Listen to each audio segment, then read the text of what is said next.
شعبة فأفضلها لا إله إلا الله.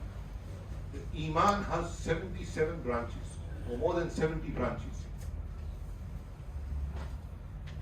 Salah is a branch of Iman, Zakat is a branch of Iman, Hajj is a branch of Iman. Looking after the orphans is a branch of Iman. Learning about Deen is a branch of Iman. Reciting Quran is a branch of Iman.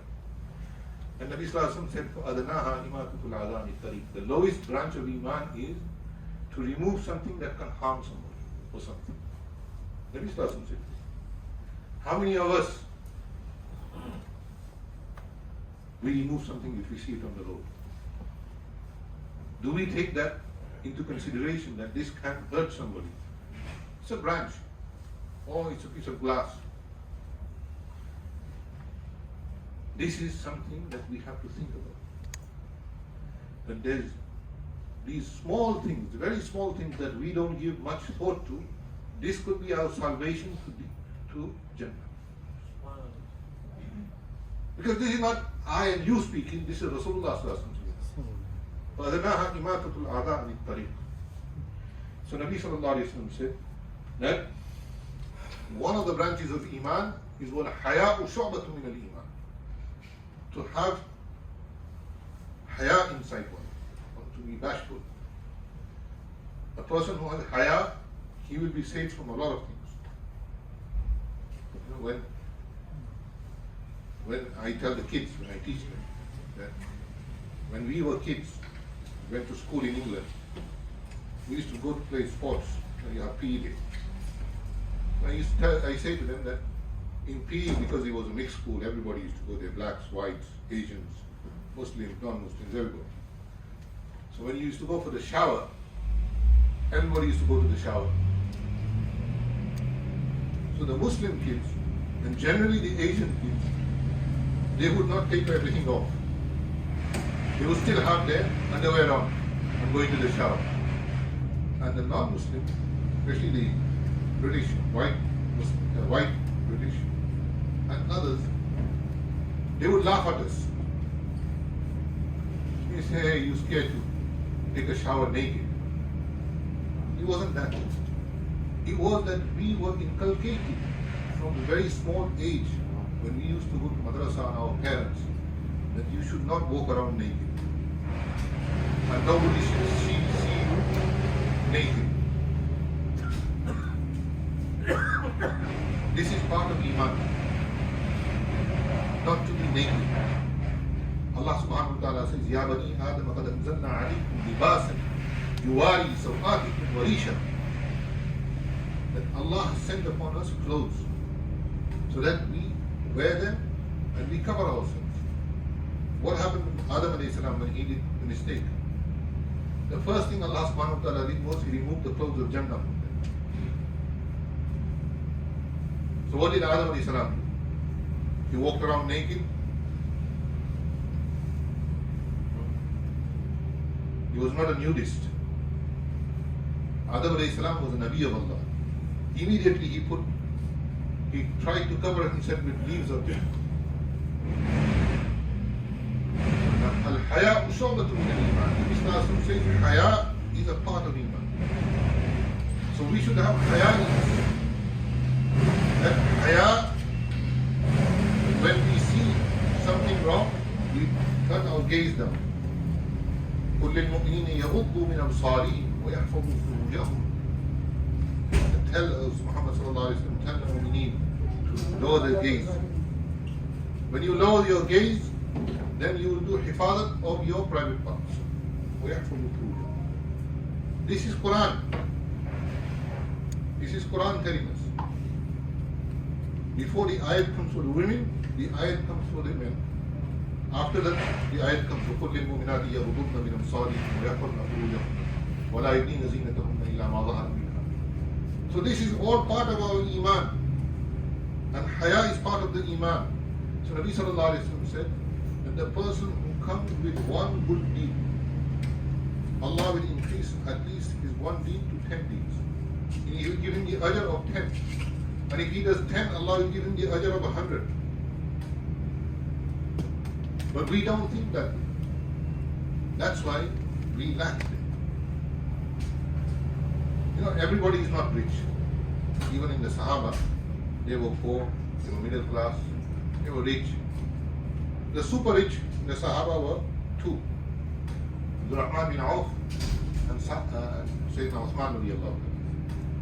Sayyidina Uthman was so rich that he is still rich today, and he's been in his grave for 1400 years.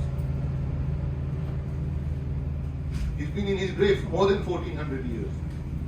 But he has a building in Medina. You can go and see it. It's a hotel. All the income that comes from it goes to the poor of Medina. And who gets the ajr for it? Uthman radiallahu. They were saying that in his account, they have an account for it. He doesn't sign for it, the government does. But they have 400 million riyals or something like that. And all of that money goes to the poor and the needy. Any thought of anybody who was that rich that his account still works? Bill Gates, after he dies, maybe after a few years, boom, gone. Namrud, Haman, Qarun, gone. But Sayyidina Uthman radiallahu ta'ala, his account still runs. And Abdurrahman bin Auf, when Nabi sallallahu alayhi wa sallam came to Medina, he did mu'akhad. He made, because Muslims were very poor and the people who had come from Makkah, they had left everything. So he did mu'akhad, he did brotherhood between the Sahaba. So he made one brother, one Sahabi, Ansari, the brother of a Muhajir. So he would share everything with him. So Abdurrahman bin Auf was made a brother of one of the Sahaba. I can't remember his name, but he was an Ansari. So the Ansari had 2 or 3 wives. This is what they thought mu'akhad was. So he said to Abdurrahman bin Auf, whichever one you like, I will divorce her. After she does her iddah, you can marry her. Abdurrahman bin Auf said, Alhamdulillah, I don't need your wife. He said, all my wealth, that's half it, half is yours. Abdurrahman bin Auf said, I don't need that. Just show me where the local market is. So he took him to Uqad, or the local market of Medina. So Abdurrahman bin Auf started selling cheese. He started selling cheese. By the end of a day or two, he had enough gold the size of a date seed. Now what? So then he thought, now I have enough gold to marry. So he went and proposed to some woman. She agreed. He married her on the date seed, that amount of gold. That's why it's sunnah to give the wife gold. It's sunnah. So when he came to the Masjid of Rasulullah sallallahu alaihi wasallam, now Abdurrahman bin Auf was very close to Rasulullah sallallahu alaihi wasallam. But even Rasulullah sallallahu alaihi wasallam didn't know that Abdurrahman bin Auf had got married. The only way Rasulullah sallallahu alaihi wasallam found out was he saw that he had some saffron marks on his shirt. So Nabi Kareem sallallahu alaihi wasallam asked him, Abdurrahman, after the wajda, you got married? He said, yes. Yes. So Nabi sallallahu alaihi wasallam wasn't offended that why didn't you call me? Why wasn't there a big party? Nabi sallallahu alaihi wasallam said, Awlamta, did you do walima? He said, no. He said, Awlam walaw bishadi. He said, go make walima, even if it's one goat. Call everybody and then celebrate your wedding. My dear brothers, these 2 Sahabis, in the time of Sayyidina Umar radiallahu ta'ala, there was a drought. And Medina was in Majaa. The whole of Hijaz there was hardly any food there. People were so in need that they used to eat dry. They used to get dry leather, make it into brittle and crush it, put water in it and cook it and eat it. That's how bad the Majaa was. So Sayyidina Uthman and Abdurrahman bin Auf, with their wealth, they ordered that to Medina, all the grain from Egypt come to Medina. It is written by ulama that it was so much grain was transferred from Egypt that if you put a camel at the edge of the water in Egypt, the last camel would be in Medina. That's how much grain they bought, just 2 people. And they fed everybody. Everybody. And did they become poor? They became more rich. Allah gave them more wealth. يَمْحَقُ اللَّهُ الرِّبَا وَيُرْبِي الصَّدَقَاتِ. Allah increases sadaqat and Allah decreases interest. Whole world tells us that now it's the other way around. But believe me, if you give in the path of Allah, I don't say, Allah says, يَمْحَقُ اللَّهُ الرِّبَا وَيُرْبِي الصَّدَقَاتِ. Allah will increase your wealth. Allah will increase your wealth. How and when? Only Allah. Only Allah. I can't say no. But sometimes when we go to places, Shaitan doesn't remind us. But when we will run the box for the Masjid, if somebody has a $5 note and a $20 note, he will not put the $20 note. He will just put the $5 note. And like he should put all 25. لَن تَنَالُوا الْبِرَّ حَتَّى تُنْفِقُوا مِمَّا تُحِبُّونَ. And you cannot reach piety until you spend what you love. So my dear brothers, this is something we need to understand, that when we give in the path of Allah, when we do some good deed, Allah increases this by tenfold, minimum. And haya is shu'batun min al-iman. And to remove something which would harm somebody or something on the ground, on the path, this is imatatul adha an tariq. You know, sometimes most of us don't walk. Just go out from your house, a block around, just walk for the sake of this, that if there is something there, I will remove it. And if you die that day, inshallah, you will enter into Jannah. If you die that day, inshallah, you will enter into Jannah. Why? Because you went out to look for something for the sake of Allah on the sunnah of Rasulullah. Allah is that ready to give us Jannah. But we don't want it. We want Jannah, but we want everything for free. In America, if you go to the store, it says buy one, get one free. You're not buying one, getting one free. You're buying two, but they're telling you that you're buying one for free. Nobody gives anything for free. In America, even the Qabristan is not for free. You've got to pay for that also. And even if you're after death, IRS still send you tax bills. So there is nothing for free. But Allah's Jannah is for those who want it. And if Allah wants, Allah gives it to somebody for nothing. We don't know. And maybe Allah can hold us responsible for one thing that we did, but we didn't realize that we had harmed somebody. One word we said with our tongue, which hurt somebody. Nabi sallallahu alaihi wasallam says in a hadith that Saddiq ala nafsik. He said, do sadaqah on yourself. So the Sahaba asked him, how do we do sadaqah on yourself? Nabi sallallahu alaihi wasallam said, don't say anything that will harm you. Say something to somebody that will hurt them, and if the brother or the sister doesn't forgive you, it can harm you. Luqman alayhi salatu salam, when he was asked which part of the body is the most sweet of all, so he said the tongue. How?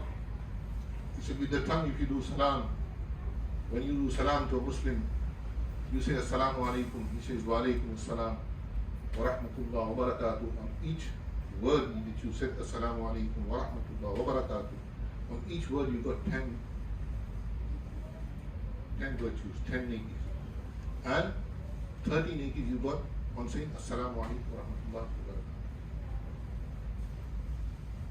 And if you say hi and hello, not to a Muslim, then you get nothing. So why do you want to waste your greeting by saying the greeting of kuffar when you can say the greeting to a Muslim with the greeting of Islam? Greeting of Islam is Assalamu alaikum. If you want to increase, wa rahmatullah. If you want to increase, wa barakatuh. And saying wa alaikum assalam wa rahmatullah wa barakatuh. So these are small things that we take for granted. We don't realize that how much this affects our hereafter, and it affects our world also. It affects our position here also. Because Nabi sallallahu alaihi wasallam said that لا تدخلوا الجنة حتى تؤمنوا ولا تؤمنوا حتى تحابوا أفلا أدلكم على أمر إذا فعلتموه تحاببتم أفشوا السلام بينكم.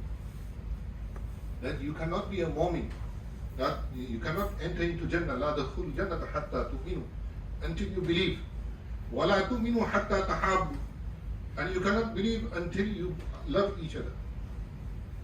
Nabi sallallahu alaihi wasallam said, أفلا أدلكم على أمر, should I not show you a thing, a matter, إذا فعلتم, that if you were to do تحاببتم, you will love each other. أفشوا السلام بينكم,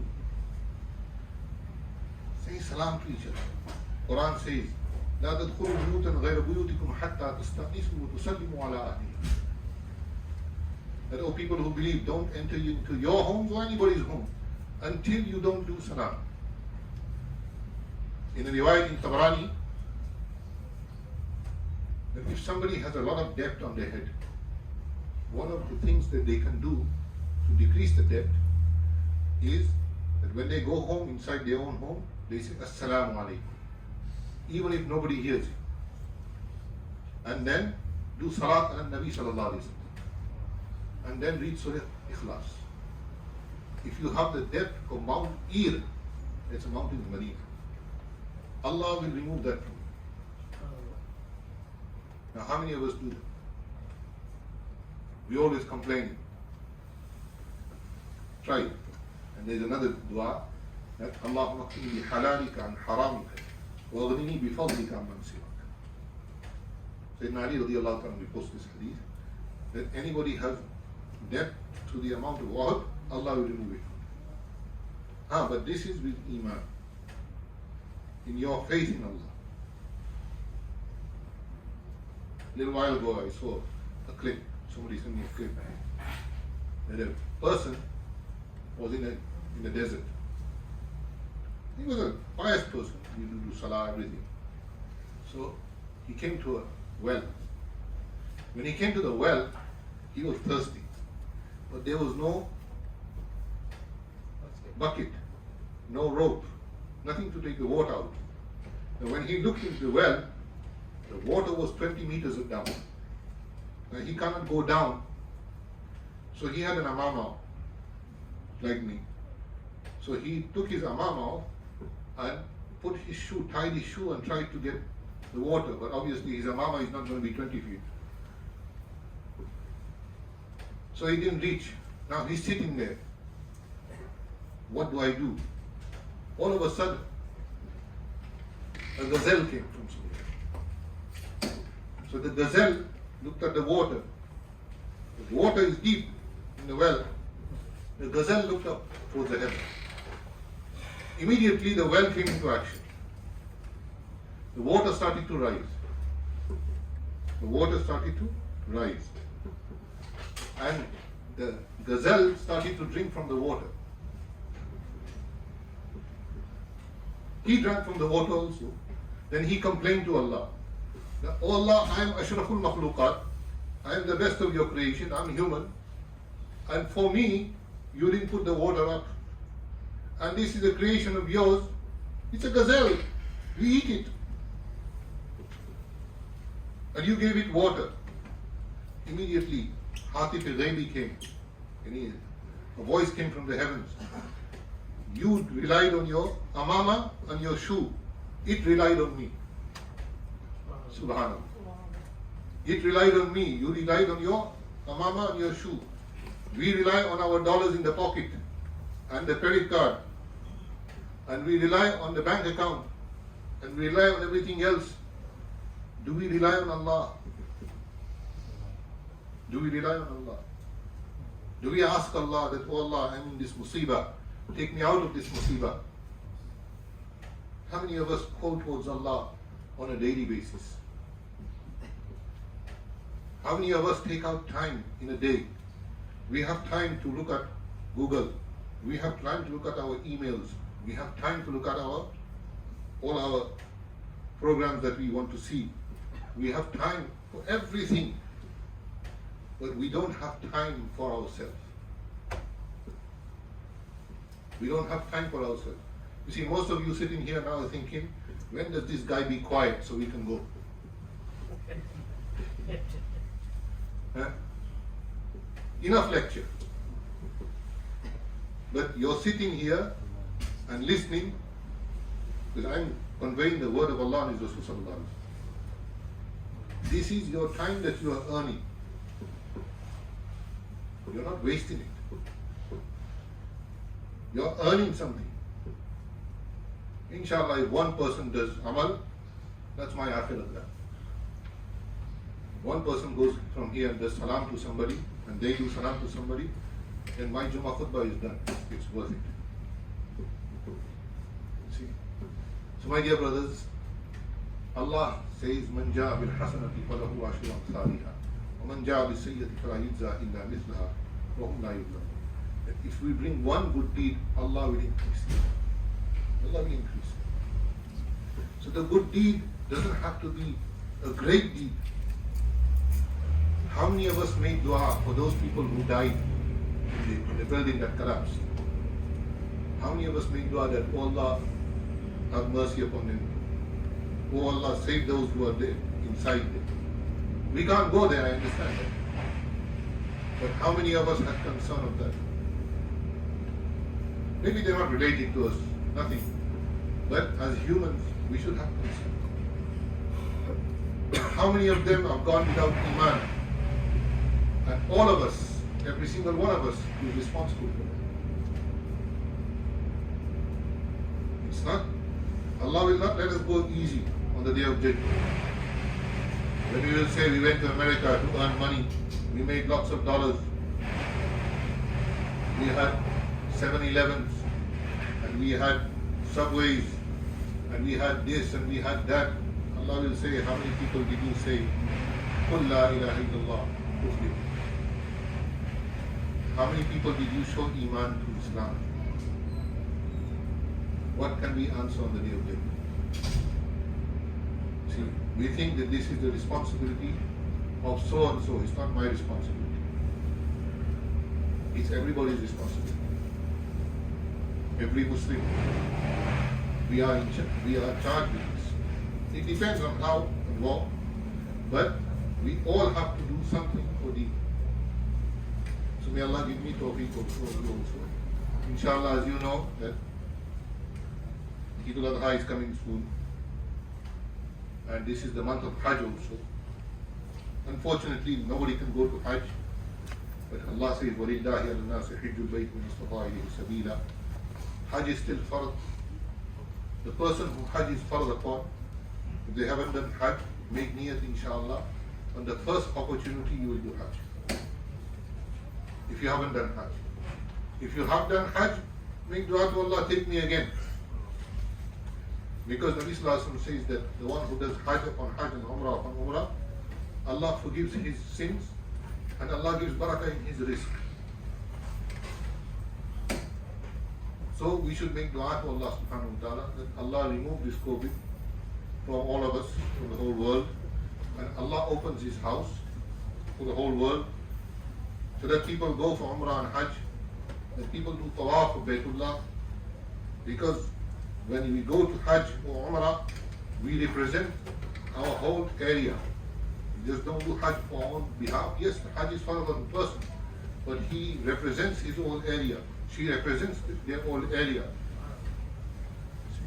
So Rahmah will come from there with the Hujjaj. But unfortunately for the last Hajj and this Hajj, there will be no Hujjaj coming. So we should have in our heart belief that, oh Allah, make it that next year Hajj becomes over. Who wants to go to Hajj next year, inshallah? I do. Nobody else? Make niyyah, Allah will take you. Don't worry about the bank balance. Allah is the one who provides. This is something that people don't realize. People think that if I only have money, I can go. Money is necessary. But Allah is the one who provides. Take that. So may Allah subhanahu wa ta'ala have mercy upon all those brothers and sisters who are not well. I just mentioned in the beginning that I had some phone calls today that one family, two brothers here, somewhere in Miami. One has got cancer, one is in hospital because of COVID. Make dua for them and Allah subhanahu wa ta'ala will mention. There was another call about somebody else who has COVID, make dua for them. So COVID hasn't gone. COVID hasn't gone. So we have to be careful. Still wear your mask. Even though you had both shots, so did I. But precaution is necessary. May Allah give you tawfiq. You pass the buck. Okay, brother.